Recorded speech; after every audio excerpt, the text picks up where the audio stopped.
রাসূল আকরাম সাল্লাল্লাহু আলাইহি ওয়াসাল্লাম নিজে বলেছেন যে যার শেষ বাক্য হবে লা ইলাহা ইল্লাল্লাহ সে ব্যক্তি জান্নাতে যাবে। তো আল্লাহর হাবিব সাল্লাল্লাহু আলাইহি ওয়াসাল্লাম এই কথা বলেছেন, এটা সত্য, নবীজির হাদিস সত্য। কিন্তু কারা কালেমা নসিব কাদের হবে এবং কোন আমলের কারণে, এটা কোনো এক বা দুইটা আমল না, তবে কিছু আমল যেগুলো কন্টিনিউয়াস আপনি করবেন ইনশাআল্লাহ তাআলা, এবং আল্লাহ তাআলা আপনার এই জবানে কালেমা দিবেন ইনশাআল্লাহ। কি আছেন হাদিস, কি আছে হাদিসের মধ্যে? আচ্ছা, মিন আযমিন নাআমি আইয়ুফাকাল আবদু লিকাউলি লা ইলাহা ইল্লাল্লাহ ইনদাল মাউত, মৃত্যুর সময় লা ইলাহা ইল্লাল্লাহ বলার তৌফিক পাওয়া সবচাইতে বড় নিয়ামতগুলোর একটি। এজন্য এই যে যখন আমরা দেখি যে একজন মানুষের রূহটা কবজ হয়ে যাচ্ছে, তখন আপনার উচিত হচ্ছে তার সামনে কালেমার তালকিন দেওয়া, লা ইলাহা ইল্লাল্লাহ বলা, লা ইলাহা ইল্লাল্লাহ বলা, সূরা ইয়াসিন পড়া। এবং মনে রাখবেন, আপনি যখন রাস্তা দিয়ে হেঁটে যাচ্ছেন দেখবেন অনেক সময় পিছলে আপনি পড়ে যেতে লাগেন, অথবা আপনি গাড়ি ড্রাইভ করতেছেন, হুন্ডা চালাচ্ছেন, গাড়ি চালাচ্ছেন, হঠাৎ অ্যাক্সিডেন্ট হওয়ার মুহূর্ত হয়ে গেছে, তখন আপনার মুখে কোন বাক্যটা আসে দেখেন? যেটা আপনি সবচেয়ে বেশি উচ্চারণ করেন সেটা আসে। কেউ বলে ও বাপ গো, ও মা গো, ইন্নালিল্লাহ, লা ইলাহা ইল্লাল্লাহ। আপনি যেটা উচ্চারণ করেন সেটাই কিন্তু আসে। ধরেন পিছলে পড়ে যাচ্ছেন, দেখবেন ওটাই আসে। তো মালাকুল মাউত যখন আপনার কাছে আসবে, যখন রূহ কবজটা হবে, এটা তো একটা বিপদের মুহূর্ত। গোটা জীবনটা আপনি যেমনে কাটিয়েছেন, যেভাবে কাটিয়েছেন, ঠিক ওই সময়টায় আপনার মুখে কিন্তু কালেমাটা ওইভাবে আসবে। 2 নম্বর আমল, মেসওয়াক করা। আসসিওয়াকু মাতহারুন লিল ফামি মারদাতুন লিল রব, মেসওয়াক মুখকে পবিত্র করে এবং আল্লাহর সন্তুষ্ট অর্জনের মাধ্যম। যারা বেশি বেশি মেসওয়াক করেন মৃত্যুর আগে তাদের কালেমা নসিব হয় ইনশাআল্লাহ, হবে আপনারও। মেসওয়াক করেন 5 ওয়াক্ত নামাজের আগে, ওযুর আগে আপনি মেসওয়াক করেন, এটা সুন্নাহ। আল্লাহর হাবিব সাল্লাল্লাহু আলাইহি ওয়াসাল্লাম যখন ইন্তেকাল করছেন, আয়েশা রাদিয়াল্লাহু তাআলা আনহার ভাই আবু বকর রাদিয়াল্লাহু তাআলা, আব্দুর রহমান রাদিয়াল্লাহু তাআলা আনহু, তিনি একটা মেসওয়াকের খণ্ড নিয়ে গেটের সামনে দাঁড়ানো। নবীজি ইশারা করলেন এবং আব্দুর রহমানের হাত থেকে মেসওয়াকের একটা খণ্ড নিয়ে এসে আল্লাহর হাবিব সাল্লাল্লাহু আলাইহি ওয়াসাল্লাম যখন রূহ কবজ হবে, দুনিয়া থেকে বিদায় নেবেন তার আগ মুহূর্তে, দাঁত দিয়ে চিবিয়ে দিলেন। আম্মাজান আয়েশা সিদ্দিকা রাদিয়াল্লাহু তাআলা আনহা নিজে মুখ দিয়ে চিবিয়ে দিলেন, দাঁত দিয়ে চিবিয়ে দিলেন। এরপর নবীজির হাতে দিলেন, নবীজির রূহ কবজের আগে মেসওয়াক করলেন। সুবহানাল্লাহ।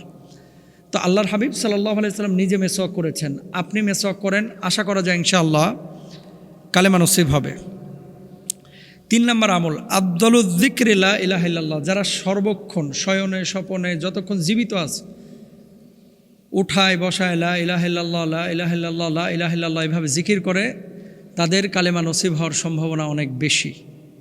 এখন আপনি বলেন যে দিনে কতবার আপনি কালেমা পড়তেছেন? আপনি বলবেন যে হুজুর, মুসলমান যখন হয়েছিলাম মক্তবে হুজুরের কাছে একবার কালেমা পড়ছিলাম, আর জিন্দেগিতে পড়ি নাই। এরকম আল্লাহর ওলিও আছে, মাহফিলে গেলে হুজুরের সাথে কালেমা পড়ে আর পড়ে না, আর মক্তবে পড়ছে। আপনার কিভাবে কালেমা নসিব হবে বলেন না ভাই?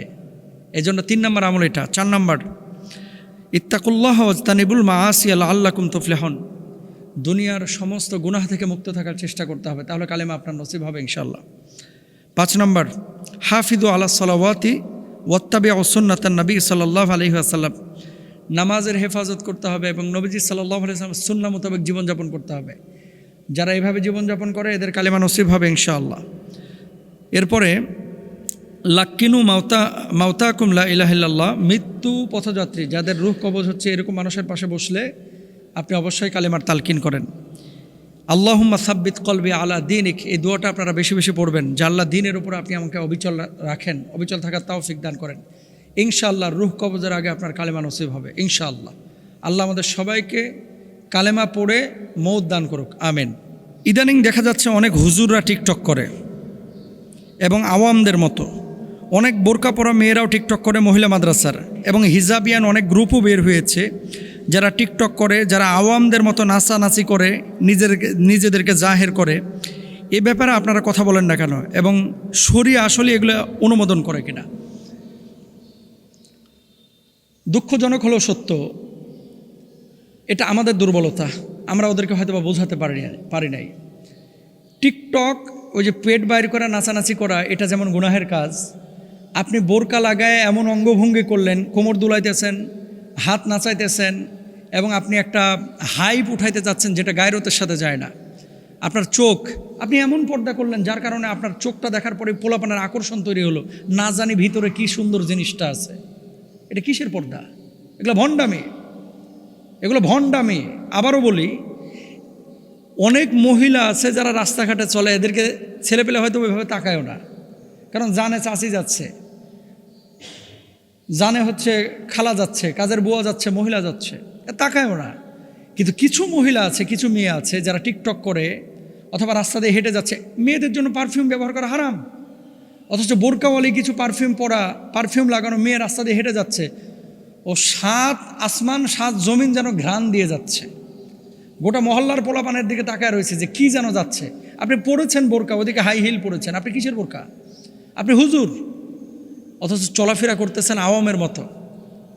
কেমন টুপিটা খুলে পাঞ্জাবিটা লাগায়া আপনি মানে নাচানাচি করতেছেন, আপনি মাদ্রাসার ভিতরে কোমর দুলায় দুলায় নাচতেছেন, আপনি উল্টাপাল্টা কাজ করতেছেন। এগুলো তো শরীয়ত অনুমোদন করে না। দেখেন, ওয়াল্লাযীনা হুম আনিল লাগwi মুরিদুন, মুমিন তো সেই সফলকাম মুমিন যে অহেতুক কথা, কর্ম, কাজ এগুলো থেকে বিরত থাকবে।